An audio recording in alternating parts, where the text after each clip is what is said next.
Laut dalam adalah dunia tersembunyi yang belum dapat sepenuhnya manusia jangkau, bahkan hingga saat ini. Ada begitu banyak keajaiban di dalamnya.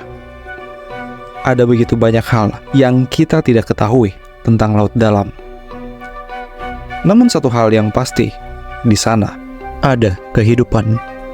Di sana adalah rumah bagi ekosistem yang tidak terhitung jumlahnya, dengan keanekaragaman hayati yang melimpah.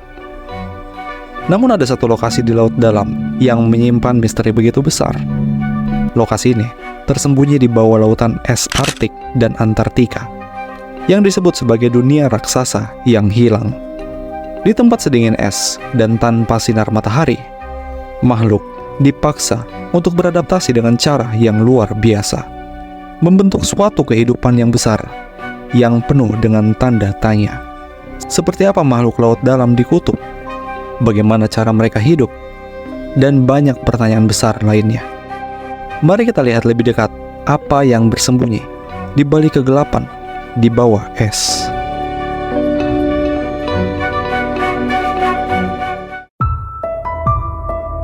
Kehidupan di kutub bisa jadi sangat sulit. Di siang, bukan kehangatan yang didapatkan, tetapi tiupan angin dengan suhu yang dingin. Saat malam tiba, suhu merosot ke titik negatif, membawa kegelapan yang bisa saja saat kamu terbangun bukan cahaya yang kamu lihat, namun kegelapan yang berkepanjangan tanpa sinar matahari. Tidak ada kepastian di sana. Es laut terhampar melampaui pantai daratan yang membeku. Ini adalah keberlanjutan yang terus berulang, meskipun bersifat musiman dalam ekosistem kutub. Namun, ini adalah siklus yang sangat penting. Es laut menjaga suhu tetap rendah di kawasan kutub, membantu mengendalikan iklim global dengan memantulkan kembali sinar matahari yang menerpanya ke angkasa. Tanpa luasnya hamparan putih ini, laut yang gelap akan menyerap cahaya tersebut dan meningkatkan suhu, berpotensi mengakibatkan ketidakstabilan ekosistem di seluruh dunia. Es laut memiliki peran krusial bagi berbagai makhluk hidup di wilayah kutub. Meskipun tampak tandus, bentang alam ini adalah rumah bagi beragam satwa liar, baik di atas maupun di bawah es.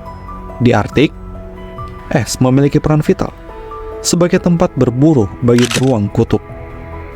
Beruang kutub akan menjelajah sendirian dan bergantung pada es, melintasi daratan es untuk mencari lubang tempat mangsanya, yaitu anjing laut, muncul ke permukaan. Sementara itu, di Antartika, daratan es sama pentingnya bagi anjing laut dan penguin. Mereka membutuhkan daratan yang kokoh untuk berkembang biak dan merawat keturunannya. Tidak hanya itu, es laut juga menjadi habitat bagi beragam komunitas mikroorganisme dan invertebrata. Populasi makhluk-makhluk ini mendukung keseluruhan jaring makanan di kutub. Dengan demikian, es laut tidak hanya berfungsi sebagai lingkungan bagi makhluk-makhluk besar seperti beruang kutub dan anjing laut, tetapi juga sebagai rumah bagi kehidupan mikroskopis yang mendukung ekosistem kutub secara keseluruhan.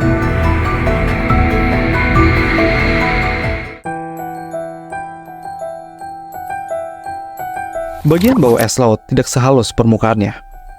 Di sini, penuh dengan celah dan rongga yang memberikan karakteristik permukaan yang tidak rata. Fenomena ini terbentuk ketika kantong air garam asin yang terperangkap di antara kristal es mengalir dan membentuk celah, menciptakan habitat ideal bagi mikroorganisme. Ganggang dan bakteri yang melakukan fotosintesis akan sabar menantikan musim semi untuk berkembang biak. Beberapa celah cukup besar memberikan perlindungan bagi makhluk yang lebih besar, seperti amfipoda, krill, dan cacing kecil yang melekat pada formasi es ini. Di Samudra Selatan, krill memakan fitoplankton dan mengonsumsi alga es laut, menjadikannya spesies kunci yang mendasari seluruh rantai makanan di kawasan tersebut. Sementara itu, di Samudra Arktik, makhluk hidup berkembang subur di dunia tanpa sinar matahari.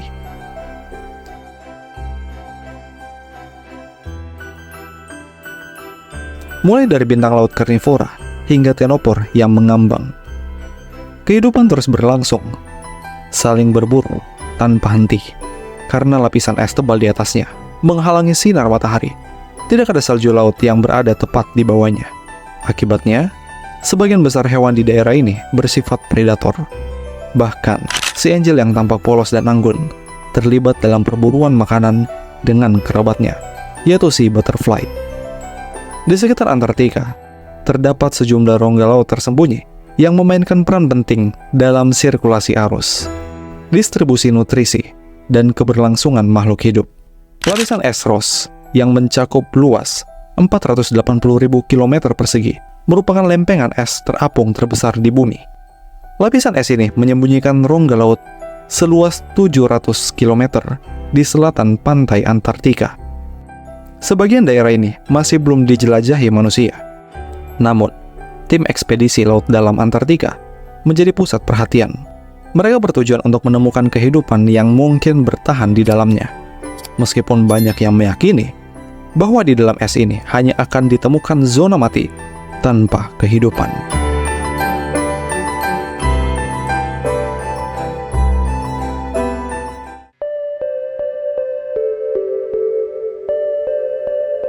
Laut dalam di sekitar Antartika merupakan tempat yang unik. Lapisan es yang tebal di sekitar Antartika membuat dasar lautnya menjadi dalam. Biasanya, dasar laut berada pada kedalaman antara 100 hingga 200 meter. Tetapi di Antartika, akibat tekanan dari es, dasarnya menjadi lebih dalam. Di sini, kita perlu turun ke kedalaman 600 meter sebelum kita bisa melihat dasar laut muncul dari kegelapan.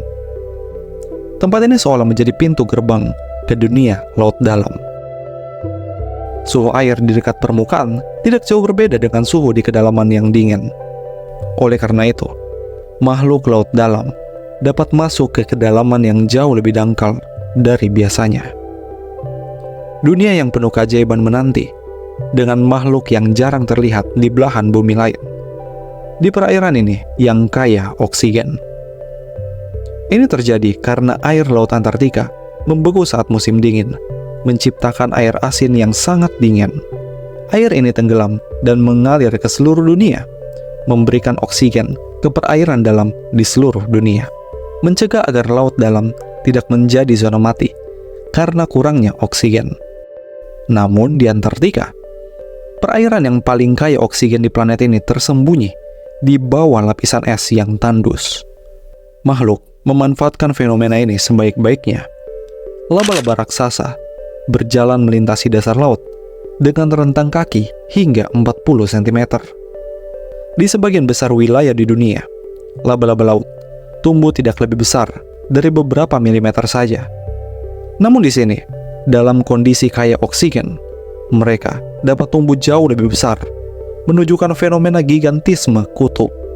Invertebrata laut dalam yang hidup di kutub cenderung memiliki ukuran yang jauh lebih besar dibandingkan kerabatnya di tempat lain. Fenomena ini dapat dilihat pada banyaknya makhluk hidup di sini. Spon raksasa yang tingginya 2 meter melekat pada dropstone, yaitu batu-batu besar yang jatuh dari gunung es yang lewat. Ini menciptakan pulau-pulau habitat berbatu di atas lumpur lunak. Tempat ini menjadi rumah bagi penyaring makanan seperti bintang laut dan karang air dingin yang memakan banyak salju laut sebab menumpuk di situ.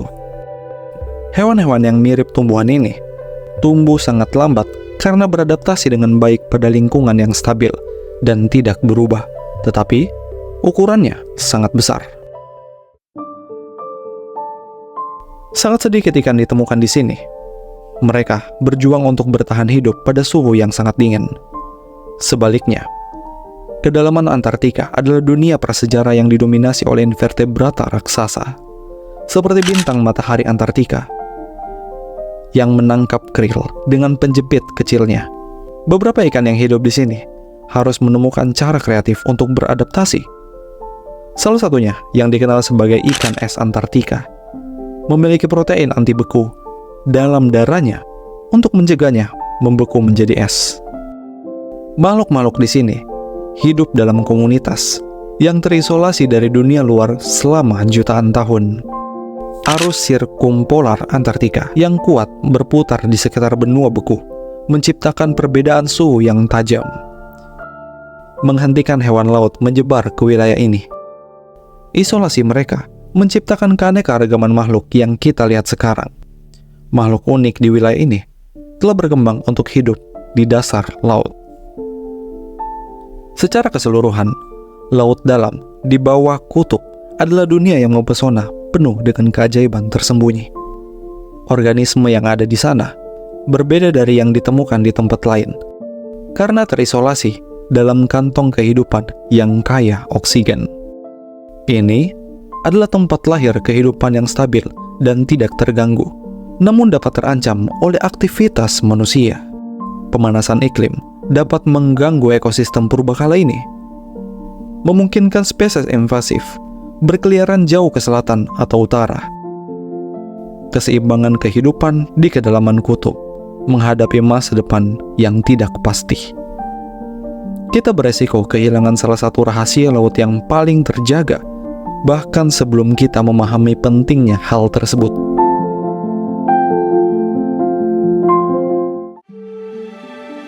Pendanaan video G-Voice juga berasal dari dukungan para donatur di Saweria. Jika kamu ingin memberikan dukungan melalui Saweria, kamu dapat scan QR ini atau klik link di deskripsi. Terima kasih telah menonton sampai detik ini. Semua like, komen, share, dan subscribe-mu sangat berarti untuk perkembangan channel G-Voice.